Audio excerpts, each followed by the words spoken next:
الحمدللہ رب العالمین والصلاة والسلام علی سید الانبیاء والمرسلین اما بعد فاعوذ باللہ من الشیطان الرجیم بسم اللہ الرحمن الرحیم۔ محترم بزرگوں، دوستوں، نوجوان ساتھیوں، محترم بہنوں، پیارے بچے، السلام علیکم ورحمۃ اللہ وبرکاتہ۔ آج کی ویڈیو میں معاف کر دو گر خطا کرے کوئی کے پہلے حصے یعنی پارٹ 1 کا بیان کیا جائے گا۔ اللہ تعالیٰ عز و جل نے انسان کو پیدا کرنے کے ساتھ ساتھ اس میں مختلف جذبات رکھے ہیں۔ اس کو خالی راکھ کا ڈھیر نہیں بنایا یا خالی سراپائے گوشت پوست نہیں بنایا۔ انہی جذبات میں سے محبت، نفرت، غصہ، جلن، حسد، تکبر، عاجزی، انتقام اور عفو و درگزر وغیرہ شامل ہیں۔ ان میں سے کچھ صفات اچھی ہیں اور کچھ بری ہیں۔ انسان کی اچھی صفات میں سے ایک صفت ہے معاف کر دینا۔ دین اسلام میں ایک حد تک بدلہ لینے کی بھی اجازت ہے، مگر معاف کر دینا بدلہ لینے سے بہتر ہے۔ مثلا کسی نے کسی کو بلا وجہ ایک تھپڑ مارا تو جواب میں وہ بھی ایک تھپڑ مار سکتا ہے، مگر معاف کر دینا افضل ہے۔ اسی طرح حدیث شریف میں آتا ہے کہ جب دو اشخاص میں لڑائی ہو جائے تو ان میں سے افضل وہ نہیں جو مخالف کو پچھاڑ دے، بلکہ بہادر اور افضل شخص وہ ہے کہ جو مخالف کو معاف کر دے۔ اللہ رب العزت کی بے شمار صفات ہیں، انہی میں سے قہار و جبار بھی ہیں اور غفور و رحیم بھی ہیں، مگر اللہ کی اس صفت قہاریت پر اس کی صفت عفو و درگزر غالب ہے۔ چنانچہ قرآن پاک میں اللہ تعالیٰ عز و جل نے ارشاد فرمایا، ترجمہ: بے شک اللہ خوب معاف کرنے والا اور بہت زیادہ درگزر فرمانے والا ہے۔ سورہ حج۔ اسی طرح حدیث شریف میں آتا ہے کہ میری رحمت میرے غضب پر حاوی ہے۔ مسلم۔ یہ رب کی رحمت اور اس کا عفو و کرم ہی تو ہے کہ جس کی وجہ سے یہ نظام کائنات چل رہا ہے، ورنہ خدا کے دشمن اگر خدا چاہے تو آنن فانن تباہ و برباد ہو جائیں۔ اب ایک کمزور سے انسان کو سوچنا چاہیے کہ جب رب تعالیٰ قادر و مطلق ہو کر بھی اپنے دشمنوں کو نہ صرف معاف کر دیتا ہے بلکہ ان کی پرورش بھی کرتا ہے، تو ہم تو اپنے دشمنوں پر اتنی زیادہ طاقت بھی نہیں رکھتے، تو کیوں نہ ہم بھی رب کی صفت پر چلتے ہوئے اپنے تمام دشمنوں کو ہمیشہ کے لیے معاف کر دیں۔ کیونکہ حدیث شریف میں آتا ہے کہ لوگوں، تم صفات الہی کے خوگر بنو۔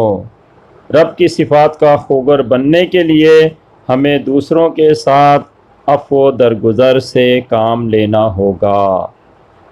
اللہ تعالیٰ کے بعد اس دنیا میں عفو و درگزر سے کام لینے والی ہستی ہمارے پیارے نبی صلی اللہ تعالیٰ علیہ وسلم کی ہے کہ آپ نے تا عمر کبھی کسی سے بدلہ نہ لیا،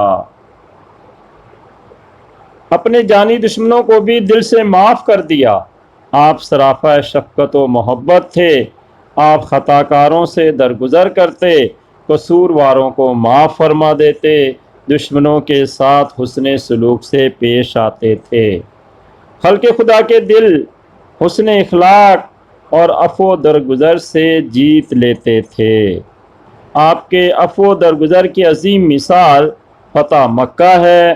جبکہ آپ فاتح کی حیثیت سے مکے میں داخل ہوئے تو آپ نے وہ لوگ کہ جنہوں نے 13 سال تک آپ کا مذاق اڑایا، آپ کو دیوانہ کہا، شاعر کہا، طائف میں آپ پر پتھر برسا کر آپ کو لہو لہان کر دیا، آپ کے راستے میں کانٹے بچھائے، آپ پر ایمان لانے والوں پر ظلم کے پہاڑ توڑے، آپ کا سوشل بائیکاٹ کیا اور 3 سال تک شعب ابی طالب نامی گھاٹی میں آپ اور آپ کے رفقا کو محصور کر دیا۔ وہ کفار مکہ کے جنہوں نے اللہ کے نبی صلی اللہ علیہ وسلم اور آپ پر ایمان لانے والوں پر سرزمین مکہ کو تنگ کر دیا، حتیٰ کہ آپ اور آپ کے صحابہ ان کے ظلم و ستم سے تنگ آ کر مدینہ ہجرت کرنے پر مجبور ہو گئے۔